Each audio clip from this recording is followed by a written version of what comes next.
भाइयों और बहनों, मेरा नाम राहुल सावरकर नहीं है, मेरा नाम राहुल गांधी है। मैं सच्चाई के लिए कभी माफी नहीं मांगूंगा, मर जाऊंगा मगर माफी नहीं मांगूंगा। तो दोस्तों, अगर आपको भी ऐसा लगता है कि गरीबों के मोर्चे पर मोदी सरकार विफल रही है तो आप अभी इस वीडियो को लाइक कीजिए और इस लाल बटन को दबा के इस चैनल को फ्री में सब्सक्राइब करके घंटी बजाइए और कमेंट में लिखिए जय हिंद। रुख करते हैं पहले खबर की तरफ। राहुल ने पीएम के बयान को फिर बताया झूठा। बोले सैटेलाइट तस्वीर में दिख रहा चीन ने भारत के हिस्से में किया कब्जा। जी हाँ दोस्तों, पूर्वी लद्दाख की गलवान घाटी में भारत और चीन के सैनिकों के बीच हुई हिंसक झड़प के बाद से कांग्रेस नेता राहुल गांधी प्रधानमंत्री नरेंद्र मोदी पर लगातार निशाना साध रहे हैं। एक बार फिर राहुल गांधी ने प्रधानमंत्री नरेंद्र मोदी पर निशाना साधते हुए उस बयान को झूठा बताया है जिसमें पीएम ने कहा था कि ना कोई देश में घुसा, ना ही हमारी जमीन पर किसी ने कब्जा किया।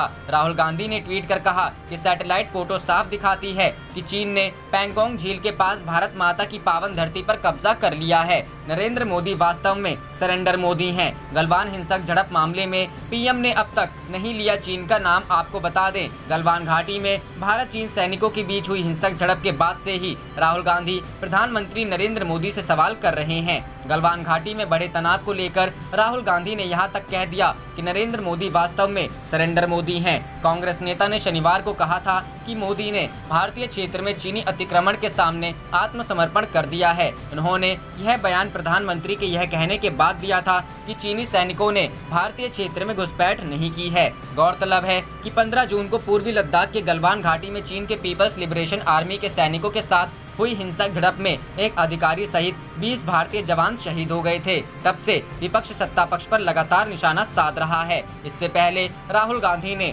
गलवान में हिंसक झड़प के मसले पर प्रधानमंत्री नरेंद्र मोदी के शुक्रवार को सर्वदलीय बैठक के बाद दिए बयान पर भी सवाल खड़ा किया था।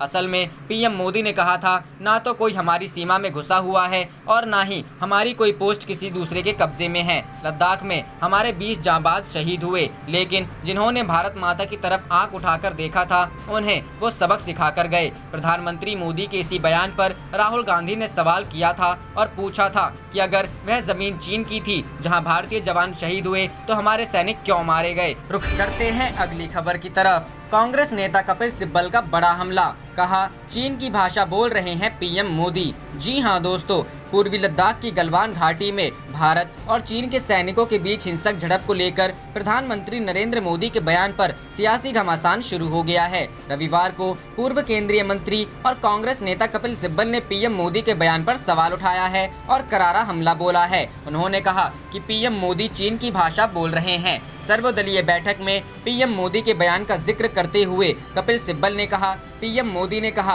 कि भारत की सीमा में ना कोई घुसा है और ना ही हमारी कोई पोस्ट किसी दूसरे के कब्जे में है। यह बात तो चीन भी बोल रहा है कि हमने भारत की सीमा में कोई घुसपैठ नहीं की है।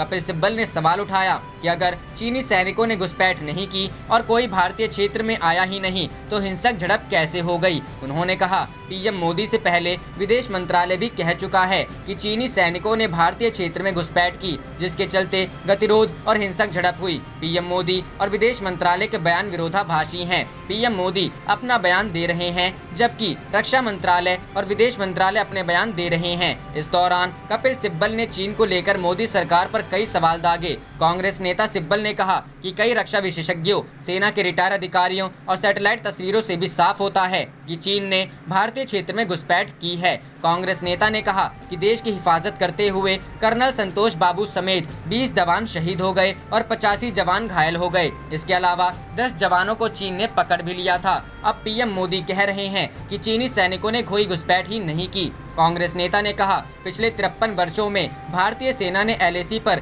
चीन की हर घुसपैठ को नाकाम किया है। फिर चाहे साल 1967 में नाथुला में घुसपैठ की कोशिश रही हो या 1986 में इंदोरोंगचू घाटी में या फिर अरुणाचल प्रदेश या साल 2013 में लद्दाख की डेप्सांग घाटी में घुसपैठ की कोशिश रही हो। कपिल सिब्बल ने मोदी सरकार पर दागे 5 सवाल। पहला, क्या पीएम मोदी का बयान कर्नल संतोष बाबू और 19 जवानों की वीरता को सर्वोच्च बलिदान अपमान नहीं है, जिन्होंने गलवान घाटी से चीनी सैनिकों को खदेड़ने के लिए जान की बाजी लगा दी? क्या सरकार का यह कहना है कि इनका बलिदान व्यर्थ था? दूसरा, क्या यह सही नहीं है कि चीन ने गलवान घाटी पर कभी दावा नहीं किया था? क्या यह भी सही नहीं है कि चीन ने अब गलवान घाटी अतिक्रमण किया है? तीसरा, रक्षा विशेषज्ञों, सेना के अधिकारियों और सैटेलाइट तस्वीरों से साफ होता है कि चीन ने घुसपैठ की, तो सरकार इससे इनकार क्यों कर रही है? चौथा, आखिर सर्वदलीय बैठक में पीएम मोदी ने क्यों कहा कि हमारे क्षेत्र में किसी ने घुसपैठ नहीं की है? फिर पीएमओ ने इन शब्दों को अपने आधिकारिक बयान से क्यों हटा दिया? अगर हमारे क्षेत्र में किसी ने घुसपैठ नहीं की तो 20 जवान कैसे शहीद हो गए, 85 गंभीर रूप से घायल हो गए और 10 अधिकारियों व जवानों को चीन ने पकड़ लिया था? विदेश मंत्रालय और पीएम मोदी के बयान विरोधाभासी क्यों हैं? पांचवा, गलवान घाटी में चीन के निर्माण को लेकर रक्षा मंत्रालय और विदेश मंत्रालय के बयान को पीएम मोदी क्यों खारिज कर रहे हैं? रुख करते हैं अगली खबर की तरफ। मजदूरों के प्रति बिहार सरकार का रवैया आक्रोश भरने वाला। तेजस्वी, जी हां दोस्तों, नेता प्रतिपक्ष तेजस्वी यादव ने आरोप लगाया है कि राज्य सरकार का गरीब श्रमिकों के प्रति रवैया सिर्फ परेशान करने वाला नहीं बल्कि आक्रोश भरने वाला भी है। ये श्रमवीर दूसरे राज्यों में इसलिए जाने को मजबूर हुए क्योंकि 15 साल से सरकार ने इनके लिए रोजगार के अवसर नहीं दिया। राज्य की लगभग आधी निर्धन आबादी का भरण पोषण ये श्रमिक करते हैं। तेजस्वी ने रविवार को ट्वीट कर राज्य सरकार पर हमला किया है। आरोप लगाया है कि राज्य में ऐसी सरकार है जो देश में सबसे फिसड्डी है। पलायन तो हुआ ही, सुप्रीम कोर्ट के आदेश के बावजूद प्रवासी मजदूरों को काम नहीं मिल पा रहा है। भुखमरी की स्थिति उनके घर में पैदा हो गई है। लिहाजा कोरोना के कारण वापस लौटे प्रवासी एक बार फिर पलायन को विवश हो गए हैं। उन्होंने आरोप लगाया है कि लॉकडाउन के शुरू से ही सरकार का श्रमिकों के प्रति संवेदनहीन रवैया रहा। पहले आने से रोका, उसके बाद क्वारंटाइन सेंटरों में परेशान किया गया। अब काम दिलवाने के झूठे वादों और आश्वासनों से मानसिक प्रताड़ना दे रही है। जगह जगह पोस्टर छपवाकर श्रमिकों के रोजगार के लिए झूठे दावे किए गए। धरातल पर कुछ नहीं हुआ। थक हार कर बड़ी तादाद में श्रमवीर फिर दूसरे राज्यों में पलायन करने को मजबूर हैं। बिहार के श्रमिकों की बिहार सरकार से ज्यादा परवाह तो पंजाब हरियाणा के किसानों के हैं, जो बुआई के समय बस भेजकर इनके वापस लौटने और रोजगार की व्यवस्था कर रहे हैं।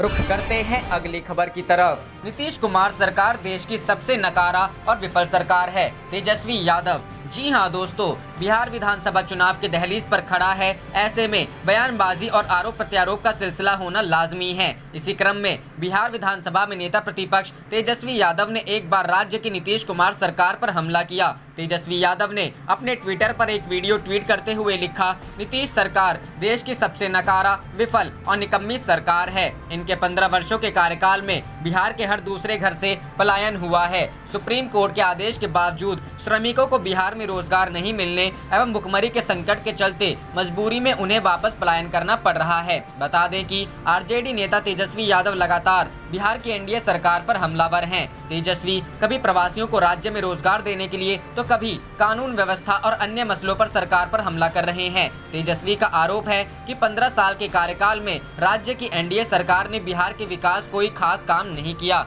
दरअसल वीडियो में कुछ लोग कह रहे हैं कि वह रोजगार के लिए पंजाब जा रहे हैं, जबकि सरकार लगातार लोगों को राज्य में ही रोजगार देने का दावा कर रही है। वहीं जेडीयू का कहना है कि जनता ने 2019 के लोकसभा चुनाव में आरजेडी को शून्य पर आउट कर दिया था। बिहार में घर घर बिजली और गैस पहुंच गया है तो लालटेन की उपयोगिता अब नहीं रही। आरजेडी अब केवल अपनी राजनीति की दुकान चला रही है, जबकि बीजेपी का कहना है कि लालटेन 2019 में बुझ चुका है और अब जीतना भी तेजस्वी यादव जलाने की कोशिश करे, लेकिन जलने वाला नहीं है। रुख करते हैं अगली खबर की तरफ। आरजेडी ने नेशनल हाईवे पर रोपा धान, नीतीश सरकार के दावों को बताया झूठा। जी हां दोस्तों, सीतामढ़ी सुरसंड सड़क की हालत जर्जर हो गई है। पहली ही बरसात में सड़क समुंदर बन गई है। सड़क पर घुटनों पर पानी जमा हो गया है। सड़क की दुर्दशा के खिलाफ आरजेडी ने अनोखा प्रदर्शन करते हुए सड़क पर धान रोपा और सरकार के खिलाफ जमकर नारेबाजी की। राजद कार्यकर्ताओं ने सीतामढ़ी सुरसंड मुख्य पथ पर धान रोपकर बिहार के जेडीयू और बीजेपी सरकार का विरोध किया। सीतामढ़ी के बरियारपुर में सड़क पर समुंदर जैसे हालात बने हुए हैं। सड़क की स्थिति पूरी तरह नारकीय हो गई है। सड़क पर घुटना भर से अधिक पानी जमा है। युवा राजद के पूर्व जिलाध्यक्ष रोशन यादव के नेतृत्व में आरजेडी कार्यकर्ताओं ने सड़क पर धान रोककर नीतीश कुमार मुर्दाबाद के नारे लगाए। उन्होंने कहा कि बीजेपी और जेडीयू ने सत्ता में आने से पहले विकास का जो वादा किया वो झूठा निकला। प्रदर्शनकारियों ने बताया कि एनडीए के पूर्व सांसद राम कुमार शर्मा ने गाँव को गोद में लिया था, लेकिन आज हालात ये हैं कि नेशनल हाईवे के बरियारपुर के पास बड़ा सा गड्ढा सड़क पर बना हुआ है, जिसमें पानी जमा होने के कारण लोगों को आने जाने में परेशानी हो रही है। वहीं कई गाड़ियां रोजाना इस गड्ढे में फंस रही हैं। कई बार लोग इस सड़क पर बने जलनुमा गड्ढे फंसाकर दुर्घटना का शिकार हो रहे हैं। रुख करते हैं अगली खबर की तरफ। मध्य प्रदेश, उत्तर प्रदेश, पंजाब, हरियाणा, चंडीगढ़, दिल्ली और उत्तराखंड में भारी वर्षा का अनुमान। मानसून के अनुकूल हो रही परिस्थितियां। जी हां दोस्तों, प्रतीकात्मक तस्वीर। नई दिल्ली। भारतीय मौसम विभाग ने रविवार को अनुमान लगाया कि दक्षिण पश्चिम मानसून के लिए 23 जून के आसपास मध्य प्रदेश, उत्तर प्रदेश, पंजाब, हरियाणा, चंडीगढ़, दिल्ली और उत्तराखंड में भारी वर्षा के लिए परिस्थितियां अनुकूल हो रही हैं। इसके अलावा आईएमडी ने भविष्यवाणी की कि अगले 5 दिनों के दौरान पूर्वोत्तर भारत में भारी से बहुत भारी वर्षा के जारी रहने की संभावना है। मौसम विभाग का कहना है कि पूर्व और पूर्वोत्तर भारत में भारी से बहुत भारी बारिश के साथ बड़े पैमाने पर भारी वर्षा होने की संभावना है। मानसून के समय पर चलने के साथ मध्य प्रदेश और उत्तर प्रदेश के कुछ हिस्सों में 22 और 23 जून के दौरान हालात सामान्य रहेंगे। उत्तराखंड, हरियाणा, चंडीगढ़, दिल्ली और पंजाब के अधिकांश हिस्सों में 24 और 25 जून के दौरान मानसून के आगे बढ़ने के लिए परिस्थितियां अनुकूल हो रही हैं। उत्तर भारत में भारी बारिश का अनुमान। आईएमडी ने अधिक जानकारी देते हुए कहा, 23 जून से पश्चिमी हिमालय क्षेत्र, पंजाब, हरियाणा, चंडीगढ़ और दिल्ली, उत्तर प्रदेश और पूर्वी राजस्थान में भारी से बहुत भारी बारिश की संभावना है। मौसम विभाग ने आगे कहा, अगले 5 दिनों के दौरान पूर्वोत्तर भारत में और अगले 2-3 दिनों के दौरान पूर्वी भारत और आसपास के मध्य भारत में भारी से बहुत भारी वर्षा के जारी रहने की संभावना है। वहीं राजधानी दिल्ली और उत्तर भारत के कई हिस्सों में इन दिनों बारिश जारी है। बदलते मौसम से लोगों को गर्मी से राहत मिली है। रविवार को भी दिल्ली सहित अन्य भागों में बारिश हुई। इससे पहले शनिवार को भी बारिश हुई थी। बारिश होने से उत्तर भारत के अन्य हिस्सों में अधिकतम तापमान में गिरावट आई है। आईएमडी ने अपने बुलेटिन में कहा, अगले 4 से 5 दिनों के दौरान पूर्वी और पूर्वोत्तर भारत में भारी वर्षा होने की संभावना है। रुख करते हैं अगली खबर की तरफ। हालात बेकाबू, केंद्र सरकार फिर कर सकती है महाकर्फ्यू का ऐलान। जी हां दोस्तों, कोविड-19 कोरोना वायरस महामारी ने जहां समूचे विश्व को अपनी चपेट में लेते हुए हर का दिल दहलाकर रख दिया है, वहीं साथ ही इस महामारी से बचने के लिए जहां मोदी सरकार ने 22 मार्च को देश भर में सख्ती के साथ लॉकडाउन लगाते हुए लोगों को इस महामारी से बचने के लिए घरों अंदर ही रहने के लिए कहा था, वहीं दूसरी ओर केंद्र सरकार के बाद पंजाब के मुख्यमंत्री कैप्टन अमरिंदर सिंह ने भी पंजाबियों के हित में और उनकी कीमती जानों की सुरक्षा को ध्यान में रखते हुए राज्य भर में कर्फ्यू लगा दिया था, जिसकी चाहे किसी भी तरीके से लोगों ने घरों के अंदर रहकर पालना की। परंतु अब लॉकडाउन में ढील मिलने के बाद अनलॉक 1 होने पर कोरोना वायरस के मामलों में चाहे रत्ती भर की कमी हुई होगी, परंतु यह वायरस खत्म होने की बजाय दिनों दिन लोगों के अंदर फैलता ही जा रहा है। इसको रोकना अब सेहत विभाग के कंट्रोल से बाहर होने वाली बात होती जा रही है, क्योंकि दिन प्रतिदिन कोरोना वायरस के बढ़ते मामलों के सामने आने के बावजूद अनलॉक 1 के अंतर्गत लोग सड़कों पर चींटियों की तरह वाहनों पर गुजरते नजर आ रहे हैं तथा ऐसा होने से सड़कों पर प्रतिदिन गुजरने वाले लोग जहां सोशल डिस्टेंस की परवाह किए बिना ही पुलिस प्रशासन की नाक नीचे से गुजरते हुए लॉकडाउन और सरकारी आदेशों की धज्जियां उड़ा रहे हैं, वहीं साथ ही ड्यूटी पर तैनात रहने वाले पुलिस अफसर भी लोगों को समझाने को प्राथमिकता नहीं दे रहे दिखाई देते, जिसके चलते भीड़ इकट्ठी होने के कारण कोरोना वायरस के अधिक फैलने का डर है। उधर दूसरी तरफ लगभग 3 महीने का लॉकडाउन झेलने के बाद भी देश में कोरोना वायरस कम नहीं हो रहा है और रोजाना तेजी के साथ आगे बढ़ रहा है और देश के अंदर जिस रफ्तार के साथ कोरोना के मरीजों की संख्या में इजाफा हो रहा है, उसे देखते हुए देश के प्रधानमंत्री नरेंद्र मोदी ने एक बार पुनः कोरोना के साथ 2-2 हाथ करने के लिए कमान संभाल ली लगती है, क्योंकि कोरोना वायरस के बढ़ते खतरे को कंट्रोल करके नीचे लाने के लिए केंद्र सरकार बेहद चिंतित है। संकेत है कि इस विषय के संबंध में केंद्र सरकार कोरोना वायरस को हराने के लिए कोई बड़ा और सख्त फैसला लेने का मन बना चुकी है, क्योंकि विगत 1 जून को हुए अनलॉक 1 को देश की जनता ने कोरोना पर अपनी जीत मानकर सब कुछ पहले की तरह ही आम दिनों की भांति अपनी दिनचर्या शुरू कर दी है, जिससे हालात भयानक बनते जा रहे हैं, क्योंकि कोरोना वायरस के मामलों की संख्या में विस्तार होना बहुत ही मंदभागी बात है। रुख करते हैं अगली खबर की तरफ। सीएम भूपेश बघेल ने पीएम मोदी को लिखा पत्र, कहा गरीब कल्याण रोजगार अभियान में छत्तीसगढ़ को भी शामिल करें। जी हां दोस्तों, छत्तीसगढ़ के मुख्यमंत्री भूपेश बघेल ने प्रधानमंत्री नरेंद्र मोदी को पत्र लिखा है। पत्र लिखते हुए पीएम ने छत्तीसगढ़ राज्य को गरीब कल्याण रोजगार अभियान में तत्काल शामिल करने का अनुरोध किया है। पत्र में लिखा है कि गरीब कल्याण रोजगार अभियान में छत्तीसगढ़ के सभी जिलों को शामिल करने से राज्य के सभी प्रवासी श्रमिकों के जीविकोपार्जन के लिए उनकी रुचि और कौशल के हिसाब से रोजगार व स्वरोजगार के अवसर प्राप्त हो सकेंगे। इन राज्यों को शामिल किया। भारत सरकार द्वारा प्रवासी कामगारों को आजीविका के अवसर प्रदान करने के लिए 20 जून को बिहार के खगड़िया जिला से देश के 6 राज्यों के 116 जिलों में गरीब कल्याण रोजगार अभियान का शुभारंभ किया गया है। आप देख रहे थे आपका अपना चैनल जय हिंद जय भारत।